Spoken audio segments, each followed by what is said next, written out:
Good morning. This is Barry Knapp with Ironsides Macroeconomics. A little after 9 a.m. Mountain Time, Monday morning, July 7th. We apologize for being a little bit late getting this out this morning. We're actually in Xfinity hell right now and have been for the better part of a week. Our note this week was titled Looking Past the Detox. The idea is that the markets are looking through slower growth to the corporate tax incentive portion of the One Big Beautiful Bill Act. We still chuckle every time we say that. But our idea all along, and what we called cleaning up the industrial policy mess, and Treasury Secretary Bessent described a version of as detoxing from our addiction to government spending. The idea was we'd have weak growth in the first half of the year and then a pickup in capital investment, which would drive earnings, margins, and stock prices, ultimately productivity in the second half of the year. And the market seemed to be all in on that idea at present. So we began with the differences between the OBBBA and TCJA, the Tax Cuts and Jobs Act. We then discussed the small business sector, which still looks very shaky to us, though the Russell 2000 broke out last week above its 200-day moving average. Looks like a pretty favorable stock pattern, driven by small banks, an area we've been very focused on.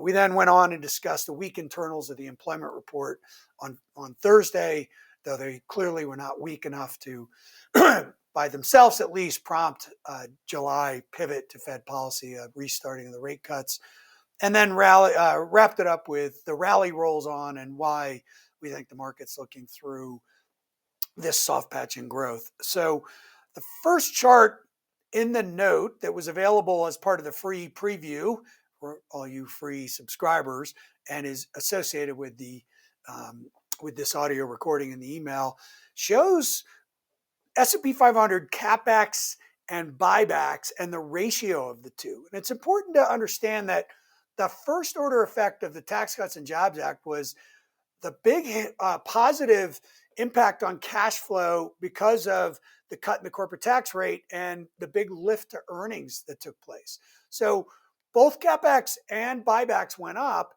but the ratio went down because more of that capital was returned to shareholders. Now, part of that's attributable to the Trump-China trade war #1 and the associated hit to business confidence, disruption associated with that, first shock, if you will.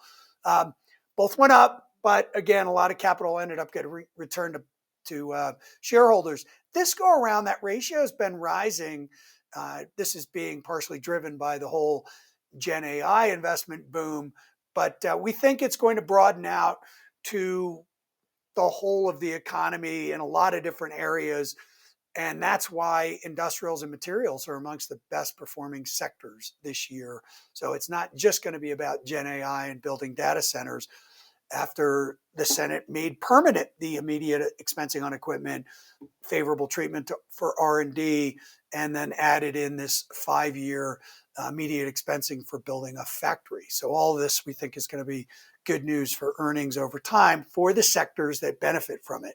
Not the consumer-facing sectors, they're lagging because of the trade war, and we continue to underweight them. As far as the debt and deficit stories goes, we heard a man we know pretty well, former New York Fed President Bill Dudley, talking about that this morning. This is a fiscal disaster. Markets aren't viewing it that way, just to be clear. Our three best indicators of the markets getting concerned about supply in the Treasury market, swap spreads. Yeah, they're near their wides, but they're not widening further right now. 30-year real rates, yeah, they're near their highs, but they're not really widening further. They were actually going down before Friday or Thursday's employment report. And the term premium isn't moving up either. So the market's not particularly concerned because this bill does contain a cut to mandatory spending, which all the skeptics said could never happen. It's not enough. Spending is not on track to get to 20% of GDP, and we view the Fed balance sheet and Treasury issuing more than 30% of their financing needs in bills as temporary measures that are just glossing over the problem. So this will need to get resolved over time, but nonetheless, the markets are not particularly concerned right now. So We then will move on to a discussion about small businesses and how Fed policies negatively impacted that. That was really evident in the ADP report. This is the strongest argument for why the Fed needs to cut rates, is to take the pressure off the small business sector who rely on floating rate borrowing from small banks. ROE in those small banks is still quite low, even though the stocks broke out. We are getting closer to the Fed starting to cut rates again. And next week's inflation reports are going to be crucial. But nonetheless, that is why the Fed should be cutting rates. The internals of the employment report were weak. Be a full subscriber and you can see all the details.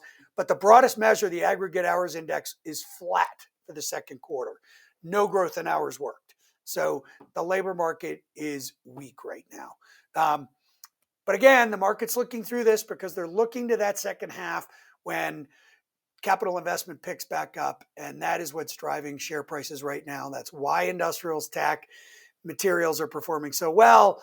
And then the consumer-facing sectors, staples, discretionary, are underperforming. And of course, healthcare is getting hit by the disruption that's coming from the Make America Healthy Again movement and the appointments to the various agencies like HHS and the various other agencies, Makari, Bhattacharya, Prasad, that whole crew. So that's it for me this week.